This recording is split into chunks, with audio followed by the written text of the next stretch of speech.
Presentamos A Fondo con José Ignacio Beteta. Análisis económico, análisis político en A Fondo.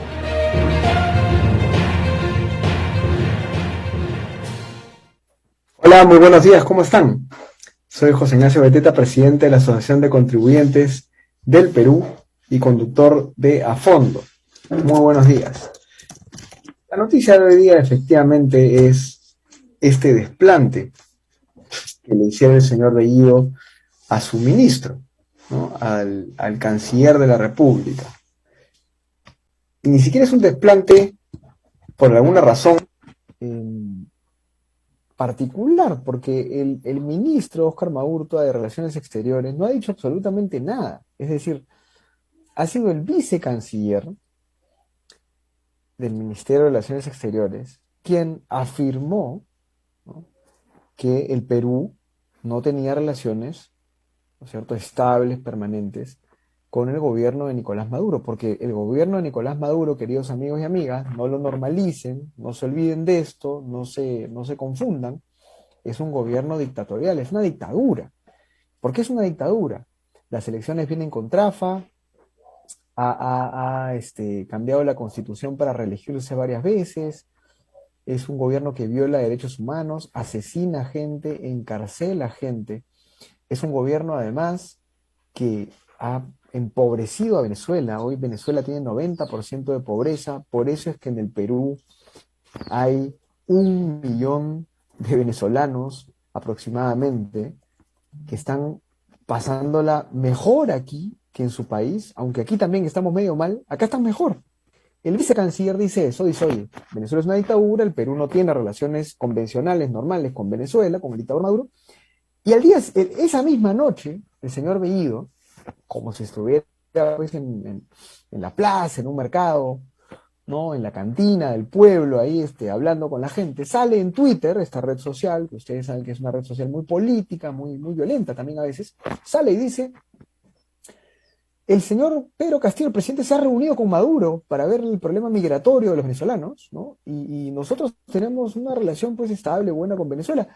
Si el canciller piensa otra cosa, para colmo lo mete el canciller, que como les digo no había tenido vela en el entierro, tiene las puertas abiertas. O sea, él es el que nombra al canciller, es decir, de alguna forma es su trabajador, ¿no? Trabaja para él, el canciller trabaja para el presidente del Consejo de Ministros, y enfrente a todo el mundo sale y dice: oye, muchachos, pucha, si están en desacuerdo con esto, se pueden ir, ¿eh? ¿Dónde se ha visto eso? Eso se ha visto, ¿saben dónde se ve, amigos y amigas? Y ustedes no me lo van a negar. Eso se ve en la plaza, en la cantina, probablemente en la bodega del barrio, probablemente pues en la peluquería, en la ferretería, ¿no? Donde el dueño de la empresa a veces es un poco prepotente, o la dueña de la empresa, ¿no es cierto?, agarra y trata mal a sus trabajadores. Y seguramente lo hemos visto por ahí, porque eso pasa pues en un pueblo, en una ciudad quizás del Perú, ¿no?, entre ciudadanos de a pie. Pero eso no puede pasar en el Estado peruano. Esa no es la imagen que le puede dar el presidente del Consejo de Ministros a la gente con respecto al Estado peruano. Pero además, ya para terminar la introducción, reveló algo que nadie sabía, y es que el señor Pedro Castillo se había reunido en secreto, porque no fue público, con Nicolás Maduro. El señor Pedro Castillo se reúne a oscuras, medio en secreto, con Nicolás Maduro, con el dictador Nicolás Maduro, porque es un dictador. Aquí en el Perú no sabemos lo que es una dictadura hace tiempo, por eso es que la gente se olvida. Una dictadura es un gobierno en el cual no hay libertades, no hay capacidad de hablar, de ser libre, de transitar libremente, de viajar libremente. Bueno, el señor Castillo se reúne con Nicolás Maduro y no le dice nada, y Bellido lo vende, Bellido lo echa por Twitter. Finalmente, ¿no es cierto?, nos enteramos de que se había reunido con Nicolás Maduro. Esta ha sido la noticia del día, y evidentemente nosotros no nos merecemos que esto ocurra, digamos, en el Estado peruano. Nosotros no merecemos estas autoridades. Nosotros no merecemos que nuestras autoridades se comporten de esta manera. Esto no es aceptable, ¿no? Vamos allá a tener a nuestro primer invitado el día de hoy, que es Dieter Columbus, ex congresista de la República, quien estaba por aquí. Acá está, ya llegó Dieter. Dieter, muy buenos días. ¿Cómo estás? Creo que estás con el audio apagadito. Ahora sí. ¿Cómo estás, José? Muy buenos días. Muy buenos días, gracias por tu tiempo. ¿Cómo has estado? Ah, bueno, lo primero, agradecido con Dios porque hasta ahora, ¿no? Y espero seguir así, no he caído con la enfermedad del COVID, ¿no? Yo creo que a estas alturas, creo que es bastante y es motivo suficiente como para agradecerle todos los días a Dios. En lo familiar, gracias a Dios, bien, y preocupado como todo ciudadano, pues José, preocupado como Ujú. todo ciudadano por lo que está pasando en el país, por las más que idas y venidas, en realidad por los constantes retrocesos que vemos, ya no solamente en el tema estrictamente político y que se encapsula en lo político, sino como el mal manejo político del gobierno, ¿no? Viene afectando la economía, el tema de empleabilidad, ¿no? Y poco nada se está hablando de esto, ¿no? Se habla más o la gente prefiere pues enfocarse en si Bellido habló en quechua, o que si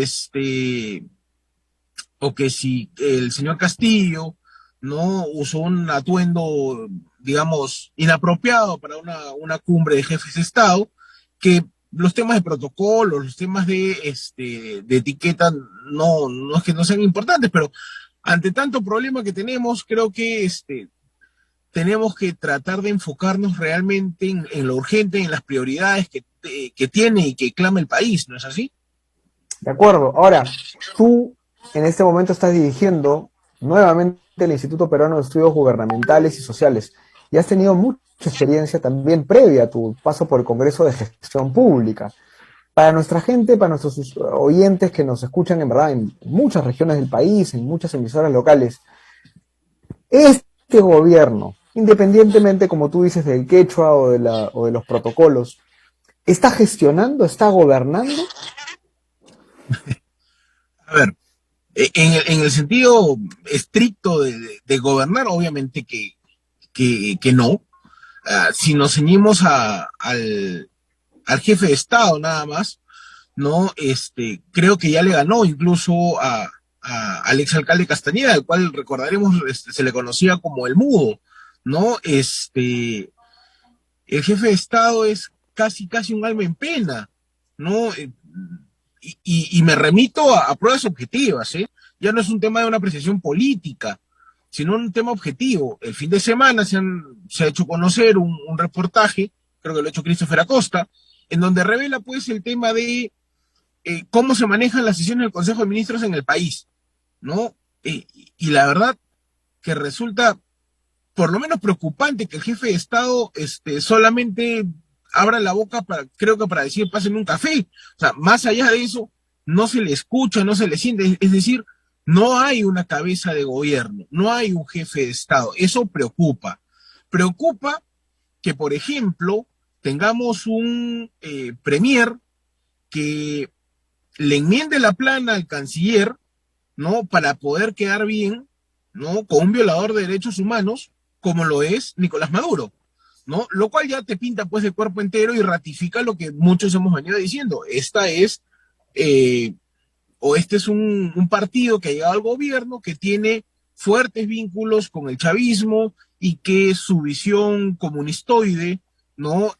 Va a entrampar al país, ¿no? En una especie de involución en lo social, en lo económico y en diversos aspectos, ¿no? Entonces, yo creo que no hay gobierno y si es que algunos dicen que hubiera gobierno, es porque no tienen experiencia en el sector público y no entienden lo que significa, pues, gestionar, ¿no? El mejor ejemplo, José, es acá nada más, en Lima. Bueno, yo soy de Lima, además, quiero tener un ejemplo palpable de acá. San Juan del Lurigancho. Han estado semanas, ¿no? Sin agua, ¿no? Ujú, ujú. En plena pandemia, en donde los temas de higiene personal tienen que ver mucho con protegerte del virus. Y San Juan del Lurigancho tiene zonas, ¿no? En donde ya el agua antes de este incidente era un bien escaso. Ahora es nulo. Entonces, ¿cuál ha sido la reacción del gobierno frente a este tema? Cero. Ninguna, cero. Ninguna. Entonces, son temas concretos, palpables, que te demuestran que gobierno no hay, pues. ¿El presidente Castillo sigue en campaña? Mira, yo no sé si definir lo que sí en campaña, pero definitivamente en gobierno no está, ¿no? Y un poco para poder tomar lo que tú mencionas. Mira, esa desafortunada, pues, ese desafortunado reto que le hizo a los congresistas, vénganse acá al Brain sin zapatos a debatir, ¿no? El jefe de Estado en realidad ya no está para debatir con los congresistas, el jefe de Estado está para ejecutar, para gestionar, para solucionarle los problemas a la gente y hacerle la vida más fácil, ¿no? Debatir es en campaña, quiere que alguien del gobierno debata, que venga el señor Bellido y debata con los congresistas, no, ese es otro tema, ¿no? Pero yo creo que hay etapas que se tienen que ir cerrando, ¿no? La etapa de la campaña cerró y ahora el señor Castillo está en la etapa de gobierno, ¿no? Y esperamos que en esta etapa haga eso, pues, gobernar, ¿no? Ya van bastantes semanas y lo único que vemos como resultado de su gestión es una alza inusual, por decirlo de una manera, del dólar. Subida de los precios de los alimentos de la canasta básica familiar. Paralización de la inversión privada, nacional y extranjera. Problemas relacionados a conflictos sociales. Atentados contra las libertades fundamentales de la gente, entre ellas el de expresión y el de libertad de prensa, ¿no? Sin perjuicio de los actos de misoginia, homofobia, y además de eso, ¿no? Digamos, la poca empatía que se tiene respecto de diversos temas que le afectan a la ciudadanía, ¿no? Ahora, el señor Castillo está aprovechando, evidentemente los peruanos siempre hemos sido muy informales, ¿no es cierto? Estamos preocupados por comer, por trabajar, por vivir. La política nos vale poco a veces. Esa desconexión de la política nos está pasando una factura muy grande, sobre todo al pueblo, en la base, ¿no? Y hay una división que ha generado el señor Castillo, evidentemente, entre regiones, provincias y Lima, ¿no?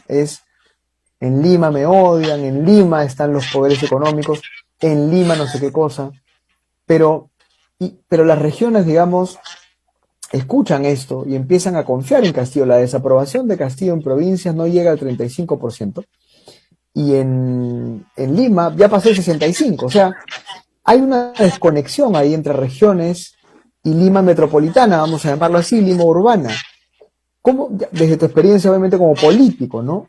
¿Qué pasa aquí? Para empezar, ¿qué piensas sobre esto, sobre esta desconexión que hay entre las perspectivas sobre Castillo?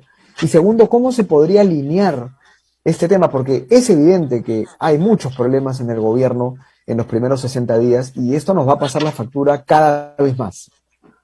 Mira, ciertamente, José, hay múltiples críticas que se le puede hacer al gobierno, ¿sí? Pero tratando de ser, digamos, lo más ponderado que la naturaleza humana nos permite, también hay que reconocer que hay ciertas falencias que como sistema político, lo voy a poner de esa manera, venimos arrastrando de tiempo atrás, ¿no? Lamentablemente hay muchos políticos, no digo todos, pero muchos, que solamente piensan que hacer política es durante la campaña, ¿no? Y luego que acaba la campaña, nunca más la gente les vuelve a ver la cara hasta el siguiente proceso electoral, ¿no? Y eso pasa factura, pues. Pasa Claro. factura no entender la realidad compleja de nuestro país. Nuestro país no es un país flat, no es un país lineal, ¿no? Tiene, así como hay diversas variedades de la papa, por decirlo de una manera, hay tantas realidades como tipos de papa hay en el país, ¿no? Entonces, no es lo mismo, solamente para irnos en el caso de Lima, no es lo mismo la realidad de un distrito absolutamente mesocrático, ¿no? Como San Isidro, que una realidad como San Juan del Lurigancho. Y dentro de San Juan del Lurigancho, por ejemplo, hay realidades disímiles entre zonas del mismo distrito. No es lo mismo, por ejemplo, una realidad de los vecinos que están en la parte de Bayobar, que los que están en Juan Pablo II, que los que están, por ejemplo, más cerca a Las Flores, ¿no? Entonces, para entender la problemática tienes que primero entender el tejido social en el que nos estamos moviendo. Y en ese sentido, José, las encuestas, yo creo que casi todas las que hemos visto desde que ha empezado este gobierno, te revelan te revela una situación principal, que es el divorcio que hay en varios temas, no en todos, pero en varios, respecto de las regiones versus la capital, ¿no? Uh-huh. Casi todas terminan con una marcada diferencia, por ejemplo, en la aprobación del jefe de Estado, cómo se ve en regiones y cómo se ve en Lima metropolitana. Creo que en lo que sí coinciden regiones y Lima, con mayor o menor porcentaje, pero coinciden, es que debe salir del gabinete Bellido, no debe estar Maraví. O sea, hay temas puntuales que creo que son de sentido común, que todos los peruanos coincidimos, pero hay algunos en los que no coincidimos todos. ¿Por qué?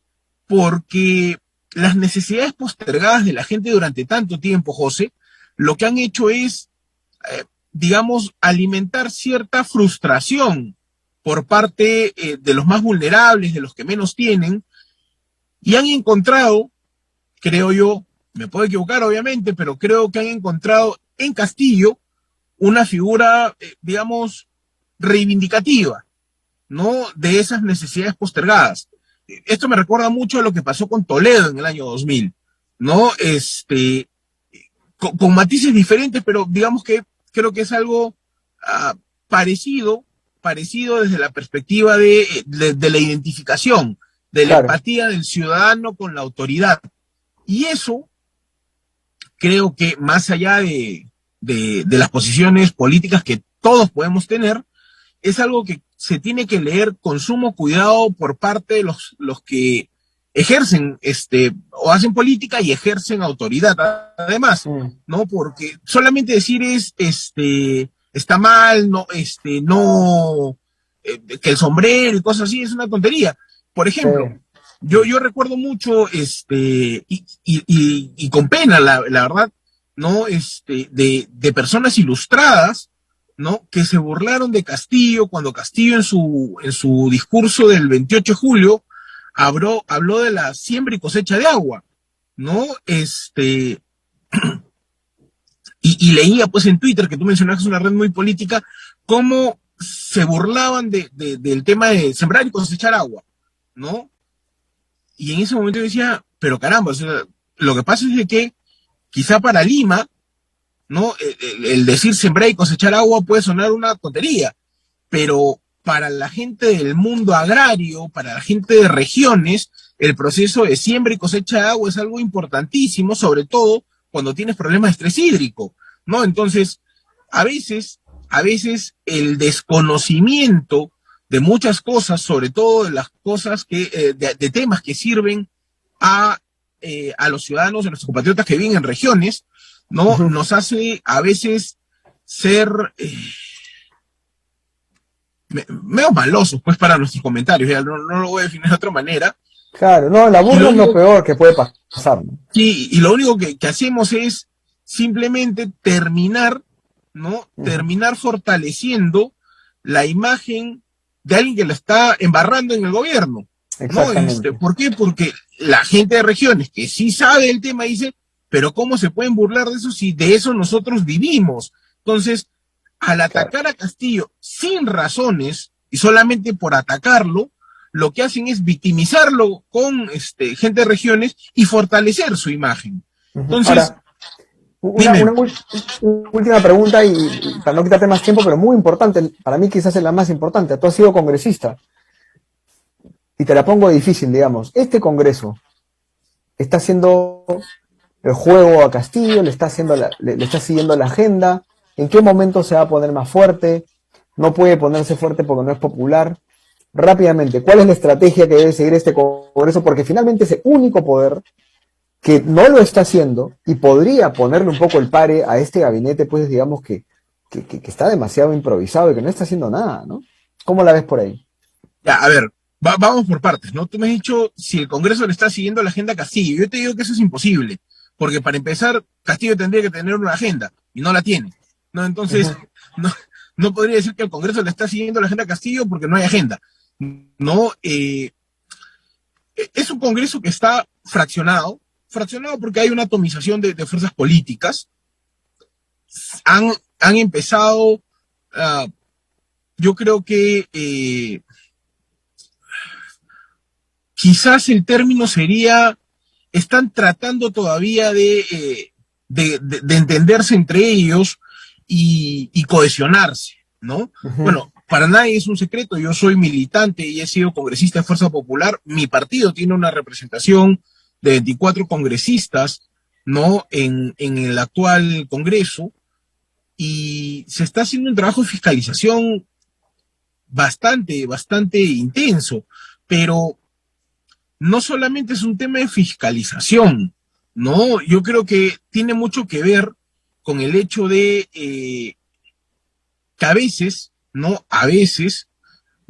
El Congreso tiene que suplir las deficiencias del gobierno, ¿no? O las lavadas de manos del gobierno, ¿no? Porque, por ejemplo, con lo que ha pasado con el cadáver del genocida Guzmán, orgánicamente le correspondía al gobierno emitir el decreto supremo. Ya nos enteramos después de que lo discutieron en el Consejo de Ministros, Bellido lo ha negado y Boluarte, de hecho, lo ha desmentido a Bellido diciendo que sí se ha discutido, se lavaron las manos, no decidieron nada, y al final es el Congreso, ¿no? Que ha tenido que tomar la posta y decir, bueno, ya que tenemos un ejecutivo inoperativo, entonces vamos a ser nosotros los que vamos a sacar la ley para disponer del cadáver de este criminal, ¿no? El presidente lo único que hizo fue sacar un tuit en su momento, ¿no? Lo cual no basta, porque muchos dicen, bueno, ya por lo menos se pronunció.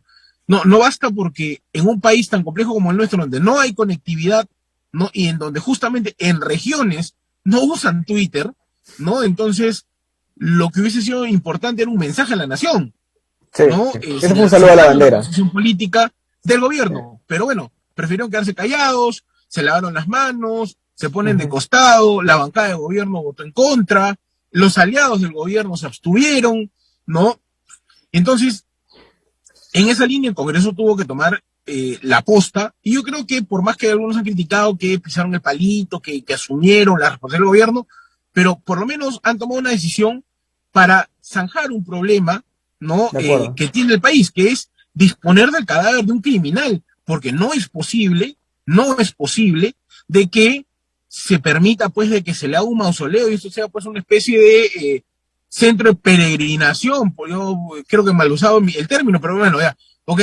Para que vayan, pues, los senderistas, filosenderistas, o aquellos, pues, turbados mentales, ¿no? Que ven con simpatía cómo se llama Sendero Luminoso, ¿no? Entonces, lo que correspondía era que se tome una decisión, el Ejecutivo no la quería hacer, lo ha hecho el Congreso. Los procedimientos son lentos.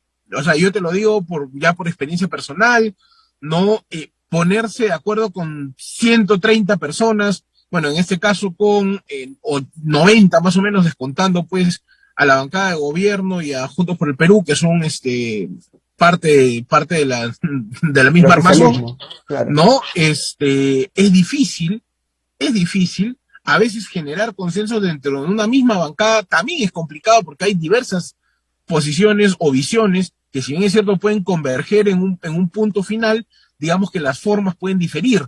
Entonces, exacto, es complicado. Creo que el Congreso, así como lo hizo el previo al mío, como lo hizo el mío, y lo está haciendo están haciendo lo correcto, ¿no? Yo solamente cierro con este ejemplo, José. Yo recuerdo mucho que en mi Congreso se nos satanizó muchísimo en general por un sector importante de la ciudadanía, por algunos medios de comunicación, porque tomamos la decisión de vacar a una persona que considerábamos ser un inmoral, como lo era Martín Vizcarra, ¿no? Y el tiempo nos dio la razón. El señor es absolutamente un inmoral, ¿no? Entonces, y se han venido descubriendo más cosas incluso.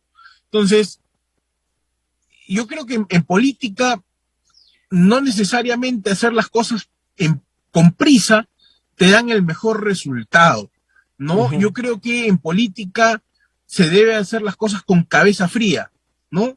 Como un profesor de la universidad siempre me decía, tú tienes que tener fuego en el corazón, pero hielo en la cabeza, ¿no? Para que las cosas te salgan bien, porque cuando las cosas se invierten y tienes hielo en el corazón y fuego en la cabeza, la vas a terminar embarrando, hijo mío, me decía, ¿no? Y yo creo que eso se aplica en política. En política uno tiene que ser ecuánime, ¿no? Y a veces ser moderado. Lamentablemente, pues hay gente que malinterpreta la moderación con tibieza, ¿no? Vamos a ver. O a veces el apasionamiento con ser extremista, ¿no? Entonces... Vamos a ver si esta moderación, y este espacio, como tú dices, de consenso y de calma y de prudencia, es lo que a la larga resulta lo conveniente, porque como tú bien dices, también otra característica de la política es que los actos políticos a veces tienen consecuencias inmanejables, son impredecibles, ¿no? Pero bueno, se nos ha acabado el tiempo, Itel, de verdad que muchas gracias por estar con nosotros, ha sido un gusto, espero que te vaya muy bien, y te seguiremos buscando más adelante para seguir analizando la coyuntura. Suerte con tu trabajo, gracias. Un fuerte abrazo, cuídate. Cuídate. Ha sido Itel Columbus, ex congresista de la República, y también director de el Instituto de Estudios Gubernamentales y Sociales. Rápidamente, en un minuto, tenemos a Lucero Martínez con la sección Entérate Perú del proyecto La Tribu. ¿Cómo estás, Lucero? Rápidamente, ¿cómo estás? ¿Qué tal? Buenos días, José Ignacio. Bueno, hoy hablaremos de los nuevos requisitos que el gobierno pide para ingresar a nuestro país, el cual ha generado confusión y bastante preocupación, ¿no? El decreto emitido por el gobierno establece que desde este lunes 20 ingresarían al país solamente viajeros nacionales y extranjeros con vacunación completa y prueba molecular PCR negativa, ¿no? Esto ha generado confusión, pues anteriormente solo se necesitaba PCR negativa a quienes no estuvieran vacunados o no tenían ambas dosis. Y ante los problemas ocasionados, el MINSA ha hecho la corrección, estableciendo de que no es necesario el carnet de vacunación, solamente la prueba PCR. Sin embargo, el gobierno no norma por comunicados, ¿sí? Y las autoridades finalmente lo que hacen cumplir es el decreto, ¿no? Hasta que se emita otro decreto con correcciones, no va a ser efectiva la comunicación que ha hecho el MINSA. Y los más preocupados son las principales asociaciones y gremios del sector turismo y comercio, ¿no? Pues con medidas más rígidas, los visitantes podrían elegir otros destinos con menores requisitos. Y recordemos que en el 2020 ya el sector aerocomercial perdió 12.000 millones de soles, el sector turismo tuvo 70% menos de ingreso. Cusco, nuestro principal lugar turístico, lleva un año sin vuelos internacionales directos. Y las MIPES, que dependen del sector turismo y del comercio exterior, perdieron más de 70.000 millones de soles. Entonces, con medidas más rígidas no podemos revertir estas cifras, ni mucho menos lograr ayudar a la reactivación de esos sectores, y esperemos que se haga la corrección, ¿no?, de la manera más pronta y efectiva. De acuerdo. Nada, muchas gracias. Eso de la vacuna generó mucha confusión, estamos todos de acuerdo. Eso no se puede permitir, esos errores no se pueden dar, pero felizmente al final se tuvo que aclarar todo y a seguir emprendiendo, a seguir desarrollando proyectos y negocios. Los empresarios tienen que seguir apostando por el país y tienen que seguir invirtiendo, los pequeños, los medianos y los grandes. Con Lucero y con la sección Entérate Perú nos despedimos el día de hoy de este programa a fondo. Nos vemos el día de mañana. Muchas gracias, cuídense todos. Hemos presentado A Fondo.